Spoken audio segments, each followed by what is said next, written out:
Hello everyone. Can you imagine the moment when an invasive species jumps in front of a train moving at 70 miles per hour? Hundreds of accidents have occurred across the United States, and how can we prevent such tragedies? Leave a comment with the number 1 to follow 30 terrifying moments when animals face off with trains that can't stop. Killing spree. Killing.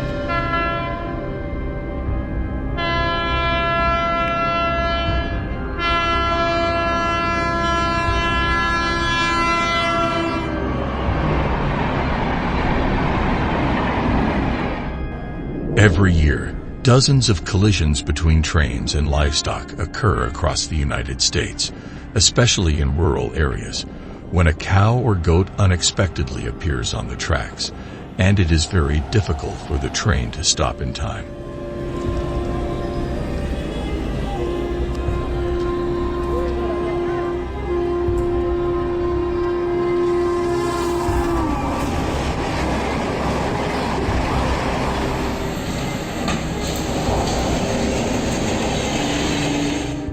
On many farms, livestock often wander too close to the tracks, inadvertently becoming victims of oncoming massive trains.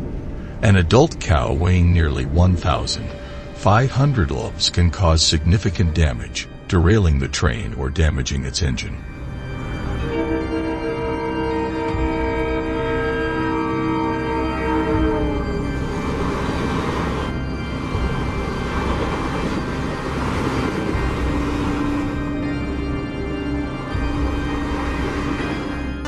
As for goats, their smaller size means they cause less damage to the train, but they have almost no chance of surviving the collision.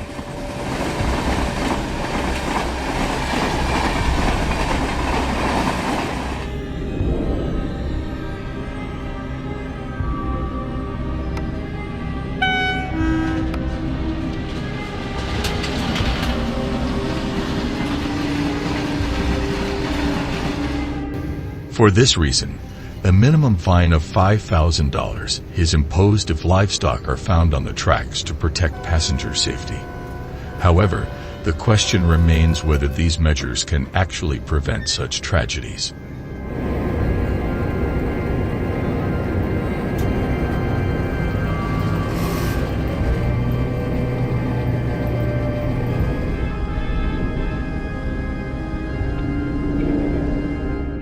At a farm in the American West, a flock of over 50 sheep is grazing along the tracks. As the train approaches, they panic and scatter, with some managing to escape, but others get trapped on the tracks. The design includes devices to push invasive species off the tracks, rather than allowing them to be crushed by the train.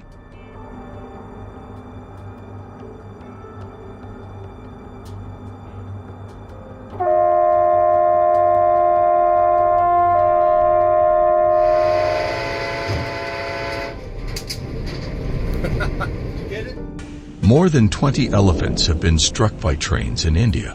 Although some fences have been installed along the tracks, less than 30% of the dangerous areas are protected. Authorities need to install sensors that can detect animals on the tracks and send warning signals to train operators remotely, reducing the effort of collecting animal carcasses afterward.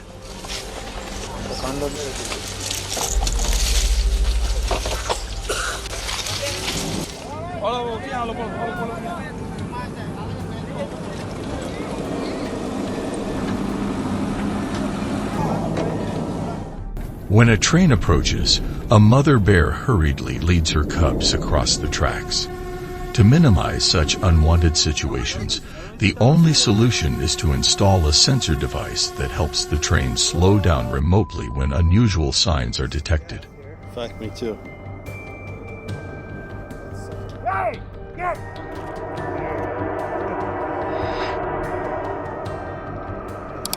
So close. Fuck.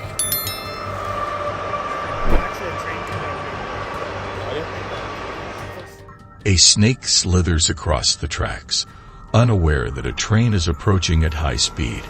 The snake cannot recognize the danger from the train. This is a challenging issue in managing invasive species. Do you have any suitable solutions for this situation?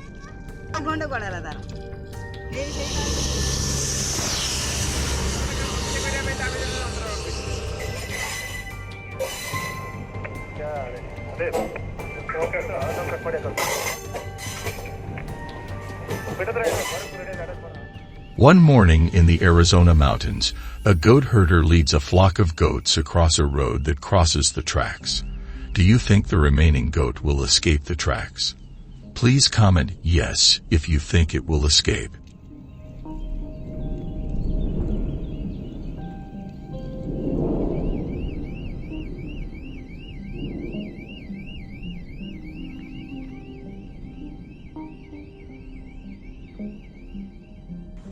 A massive iron train rushes by in the blink of an eye, causing significant damage to the ducks in Louisiana, valuable assets to the locals. The responsibility lies with the people, and the government should enforce a ban on uncontrolled livestock grazing along transportation routes.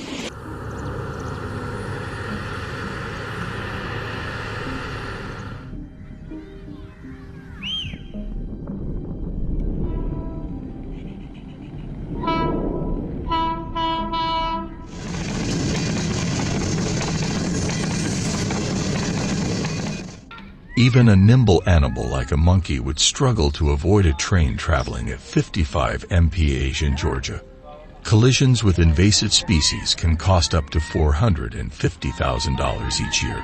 To reduce the risk, many countries have built dedicated wildlife overpasses to prevent animals from crossing the tracks.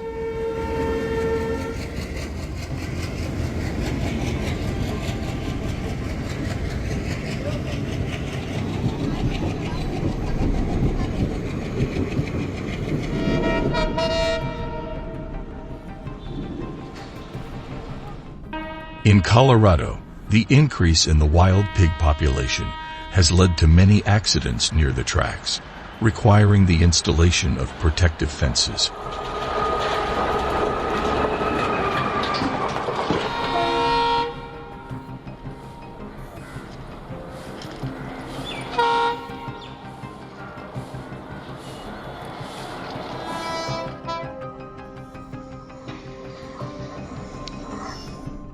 What about building observation stations near high-risk areas?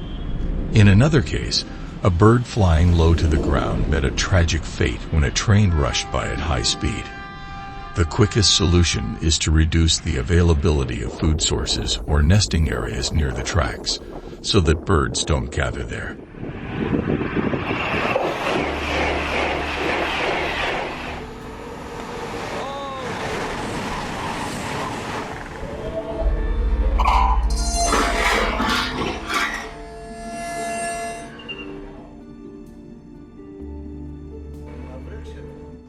The roar of the train causes the flock of sheep to panic, but can they run faster than a train approaching at 60 mph? In the chaos, one sheep gets separated from the herd, standing still on the tracks, and the worst happens. Building underpasses in areas with livestock would allow animals to escape to safety.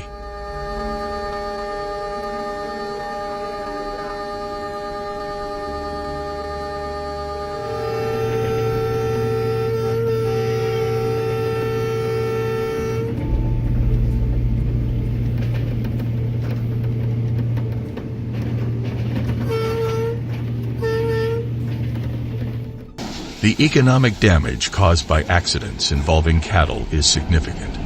When trains have to stop due to an accident, it can take 2 to 3 hours to clear the tracks, causing delays for thousands of passengers.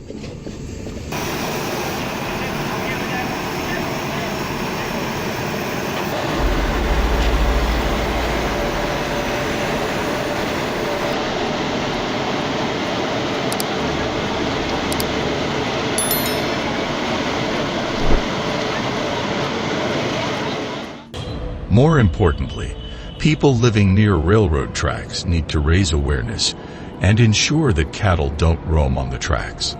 Crossing the tracks when a train is approaching is not only dangerous but also reckless. Every year, hundreds of accidents involving invasive species occur due to a moment of carelessness. What do you think about this issue? Please leave your thoughts below the video. If you found the video helpful, don't forget to subscribe to the channel for more interesting content in the upcoming videos.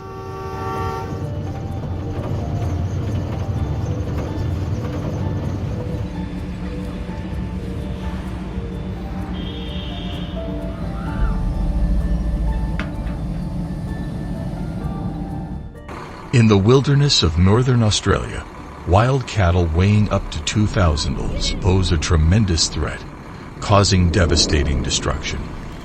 Not only do they destroy roads and contaminate water sources, resulting in over $100 million in damage each year, but their size and aggression make them a significant hazard.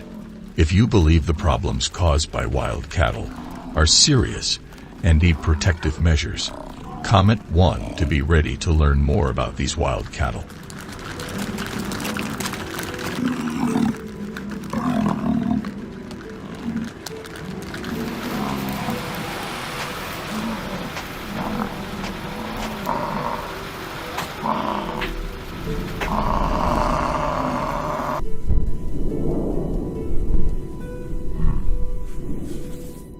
Collisions with these animals on deserted highways often result in catastrophic damage, with repair costs reaching tens of thousands of dollars.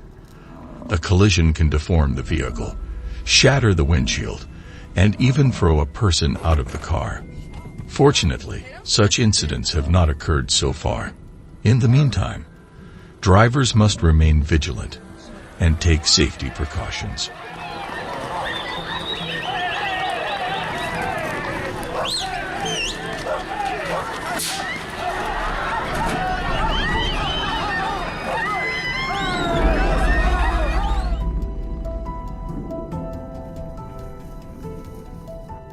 In Australia, cattle are causing a lot of trouble, especially in the Northern Territory and Queensland.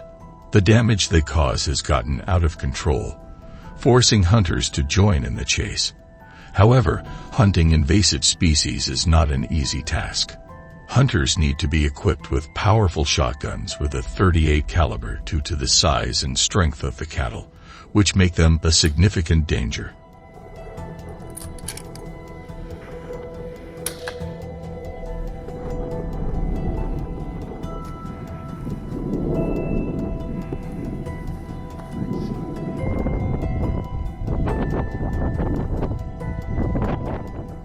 Unlike in the U.S., where hunting permits for cattle are often tied to seasonal quotas, hunters in Australia are granted licenses to hunt invasive species like cattle. These licenses come with clear regulations on what hunters can and cannot do, with detailed guidelines on how to legally hunt cattle.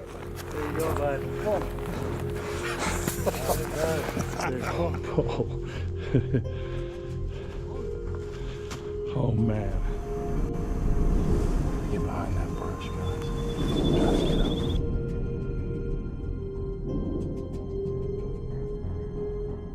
The minimum distance for hunting cattle is 100 yards to ensure a quick kill and avoid unnecessary harm. Any hunter under 18 years old must be accompanied by a licensed adult to ensure safety and compliance with regulations. Tracking cattle in the wilderness of Australia is not a game. It is a battle that requires skill and perseverance.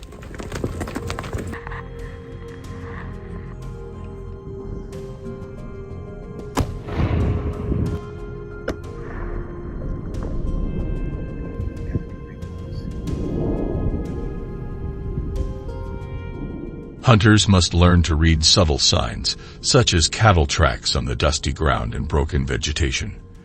The dry lands of the Northern Territory, where cattle live, have temperatures above 100 degrees Fahrenheit and little rainfall, turning the land into a barren and harsh environment. However, it is this very harsh climate that promotes the dominance of cattle, as they feed on nutrient-rich grasses and aquatic plants.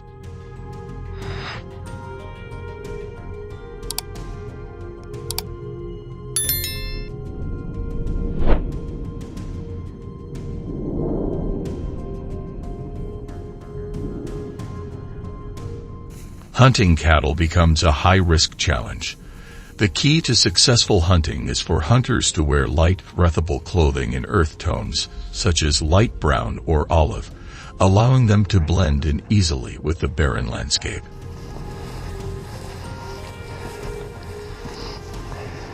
I get one. If they don't run and she drops hers, we'll work on the other one. Okay. Okay, hold on here. Okay, we're good. Nice shot.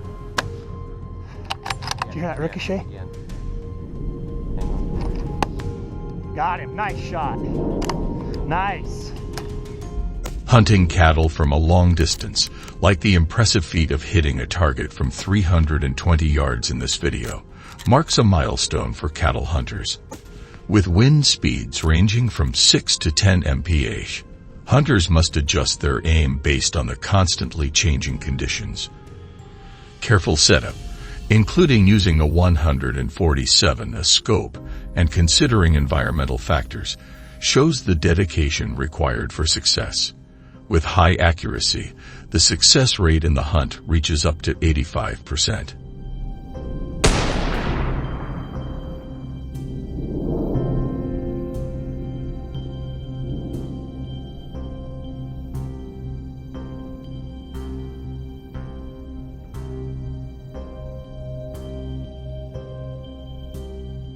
The best position is for all hunters to lie prone with a clear view of the target, minimizing detection and providing stability for an accurate shot. This approach not only reduces the chances of being spotted, but also gives the hunter an advantage in a dangerous and unpredictable pursuit.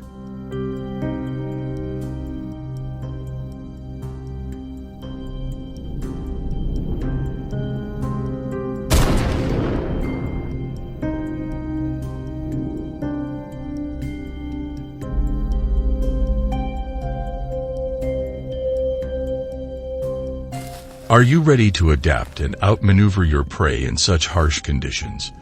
Besides firearms, hunters can also use bows and arrows to deal with cattle.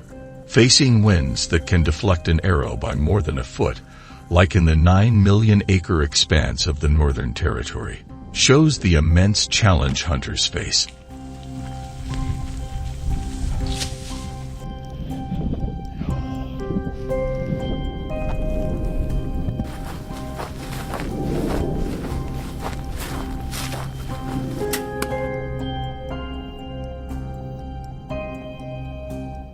In close-range hunts, bow hunters need at least 2 companions to ensure safety and tracking. The ethical hunting rules are very strict, and entering restricted areas without permission can result in heavy fines or the loss of a hunting license, which can impact conservation efforts.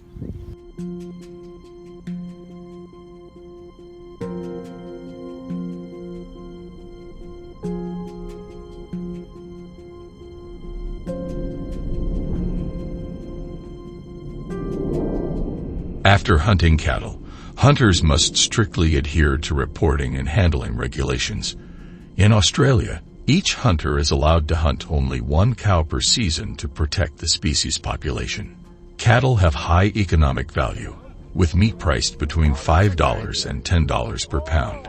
This meat is rich in protein and nutrients, especially the famous hump meat. The processing requires care to minimize waste and protect the environment, while also providing raw materials for archaeological research. Have you ever tried beef? If so, comment 1.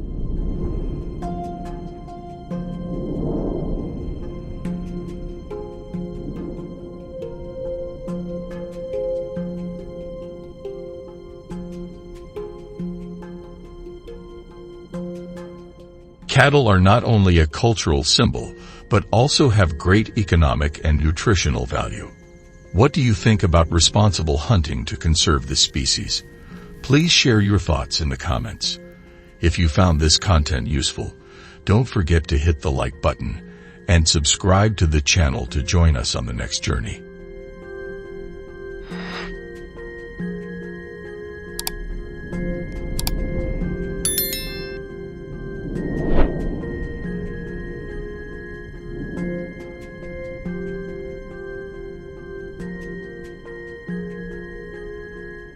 These methods have been effective in stopping the spread of certain invasive species. If you have any better ideas for solutions, please share your thoughts in the comments so we can explore them together. Thank you for watching and staying until the end of the video. If you liked it, don't forget to hit like, share, and subscribe to the channel so you won't miss the next videos. Be sure to tell your friends so they can watch too. Goodbye, and see you in the next video.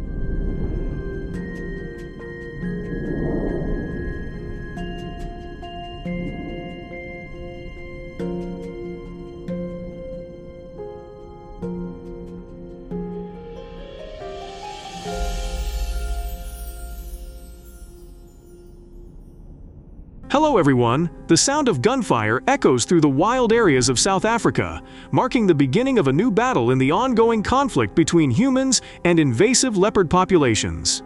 These predators, with their stealth and unmatched strength, have increasingly encroached upon human territory, leading to a wave of attacks and growing public safety concerns.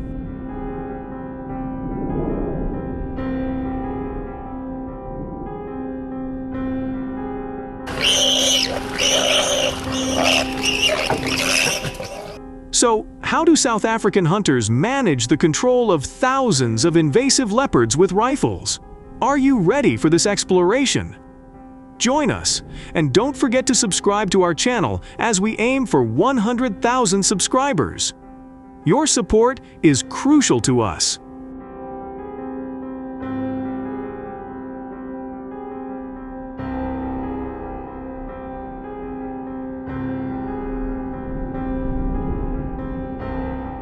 According to South African national parks, there are approximately 150 leopard attacks on humans each year in South Africa. Recently, an incident involving a group of 6 leopards invading Cape Town shocked the nation. The leopards entered densely populated areas, including schools and residential neighborhoods, causing widespread panic.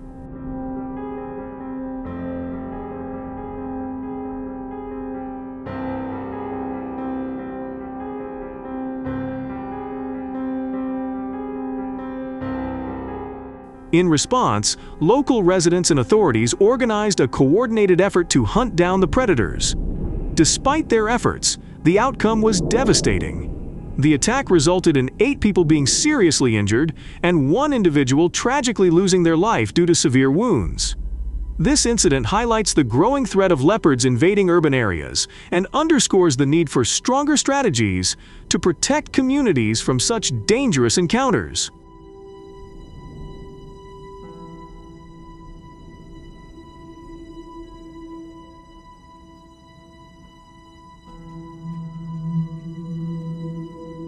To protect the nation's peaceful life from leopard invasions, hunters have collaborated with key agencies, including the National Parks and Wildlife Service, and the Wildlife Conservation Agency. These organizations provide the necessary infrastructure and guidance to manage leopard populations effectively.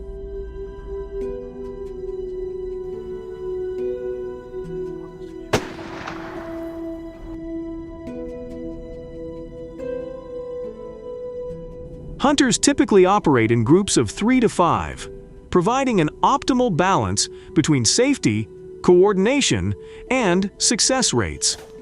Hunting in these group sizes significantly increases success rates, with some studies showing a 40% higher success rate in capturing leopards compared to smaller or larger groups.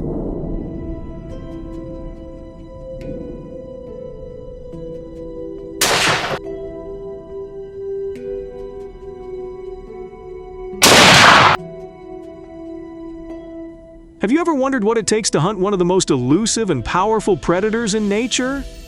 To ensure a legal and proper hunt, hunters need specific permits, including a large game hunting license and a special leopard hunting license.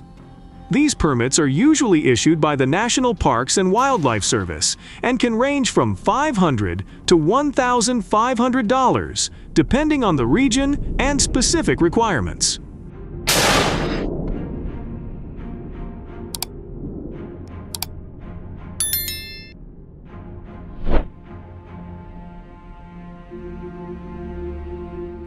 Hunters must also complete a certification program in wildlife conservation and ethical hunting.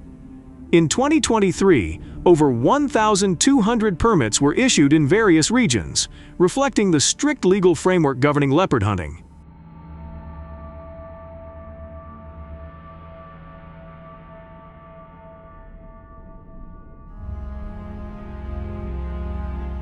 To enhance their chances of success, hunters typically target leopards during the dry season, from June to September, when animals tend to concentrate near water sources. Additionally, hunts are often conducted at dawn or dusk, as leopards are primarily active during these times.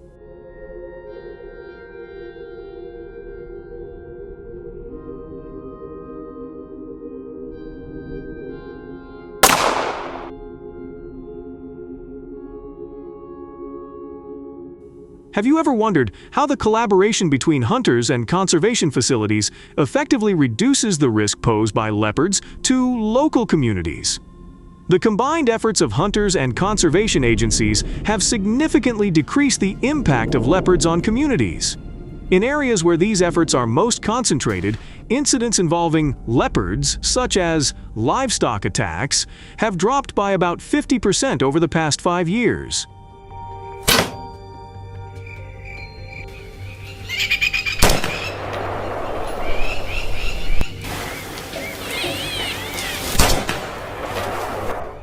To attract leopards, hunters often use baiting strategies by placing the carcasses of smaller animals like impalas or wild pigs in areas frequented by leopards. These baits are typically placed on high branches to mimic natural hunting scenarios, making it easier to lure the leopards out of their hiding spots. The scent of the bait and its strategic placement within the leopard's territory are crucial factors in drawing the predator into the optimal position for the hunt.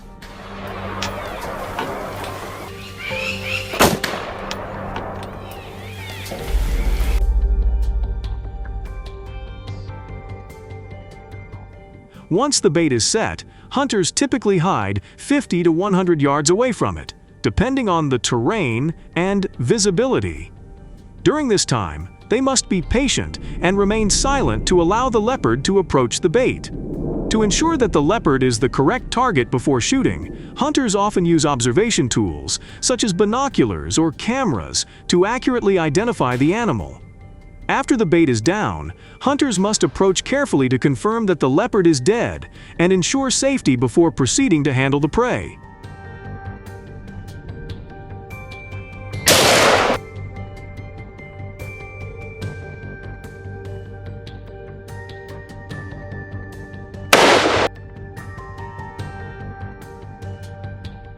If the leopard shows any signs of life, the hunter is prepared to take a backup shot to ensure the animal is fully incapacitated. Once the leopard is confirmed dead, the hunter will contact their team or local authorities to report the successful hunt. In South Africa, hunters are required to report their kill to the Department of Environmental Affairs or the local wildlife agency, including details about the precise location, time, and condition of the animal.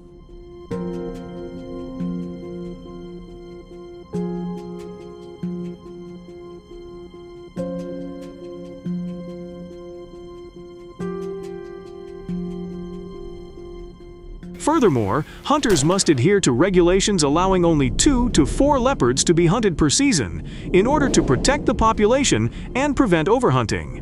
What do you think about this approach? We'd love to hear your opinion, so please share your thoughts in the comments below.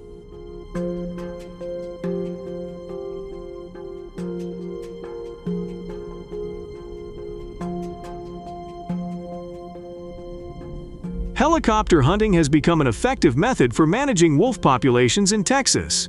This approach offers several advantages, including enhanced visibility and mobility, allowing hunters to quickly access large and hard-to-reach areas. The use of helicopters enables hunters to reach remote regions where wolves live without disrupting the natural environment, which is crucial given the vast and rugged terrain of the state.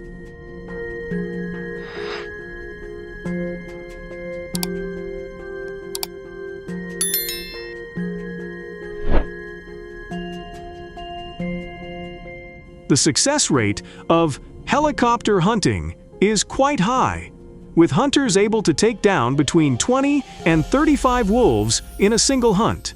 This method significantly reduces human-wolf conflicts, especially in rural areas where wolves pose a substantial threat to livestock.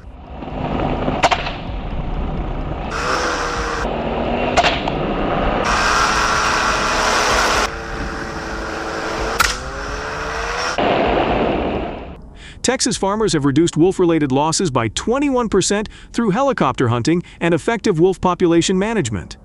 Revenue from wolf hunting licenses supports local finances and is reinvested into wildlife management and conservation. This creates a sustainable cycle benefiting hunters, the community, and conservation efforts.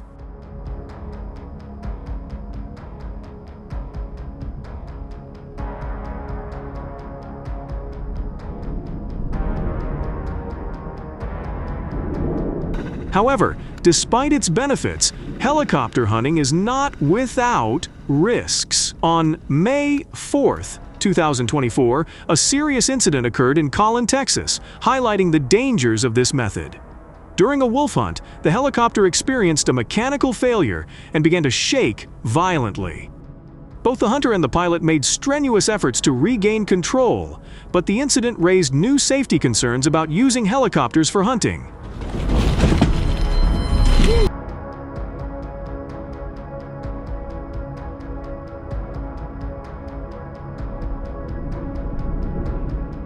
Unfortunately, the pilot's efforts only worsened the situation, causing the helicopter to veer off course and crash.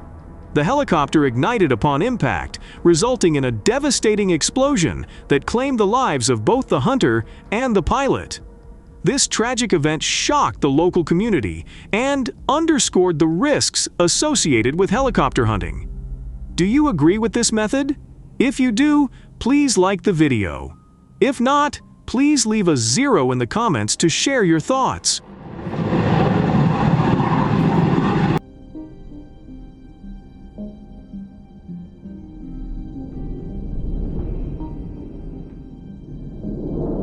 To ensure community safety and enhance public protection, many hunters in Texas have increasingly turned to traditional methods, particularly using rifles for wolf hunting. Selecting the right rifle is crucial for successful wolf hunting.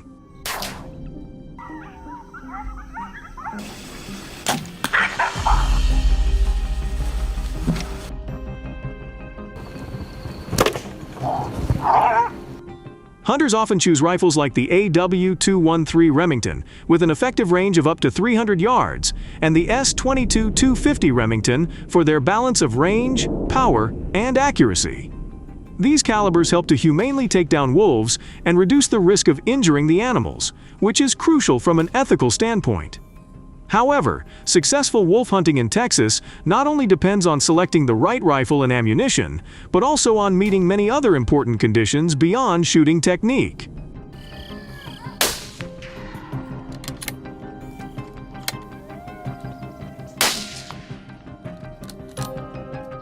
Understanding local regulations is crucial, as Texas has specific laws governing wolf hunting. For example, hunters must have a valid hunting license, with costs around $25 for residents and up to $315 for non-residents, depending on the type of license. Additionally, wolf hunting is permitted year-round in Texas, reflecting the ongoing need for population control.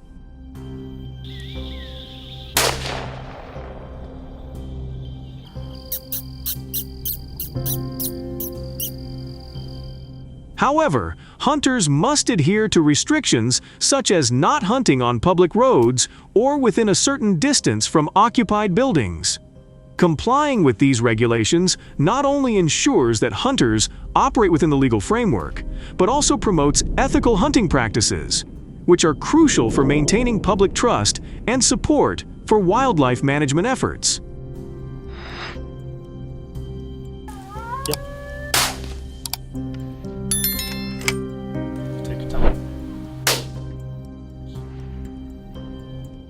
In addition to understanding regulations, physical fitness is a crucial factor that can significantly impact the success of wolf hunting. Unlike hunting from a fixed position, wolf hunting in Texas often requires traversing vast and varied terrains. This may include climbing through dense brush, crossing rocky slopes, or moving across open prairies, depending on the area. The physical demands of these hunts can be considerable, with some hunts lasting several hours or even days, especially when tracking elusive wolves.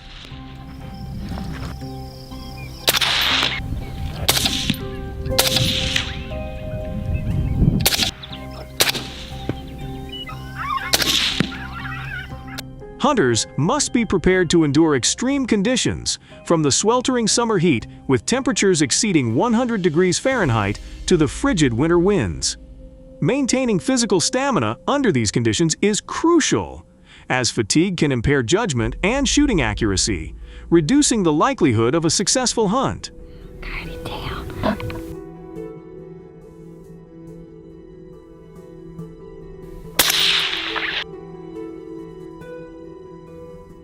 In addition to the immediate economic benefits, controlling wolf populations contributes to the broader goal of maintaining a balanced ecosystem. Wolves, as apex predators, play a key role in regulating prey populations. Without control, wolf numbers can lead to overpredation, disrupting the local ecological balance. By managing wolf populations, hunters help maintain this balance, ensuring that other animal populations remain healthy.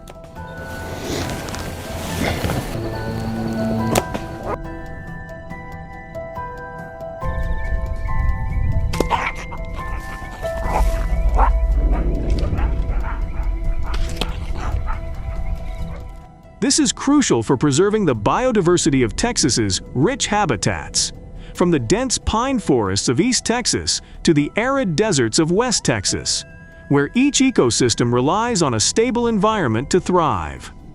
What are your thoughts on this approach? We'd love to hear your opinions, so please share them in the comments below.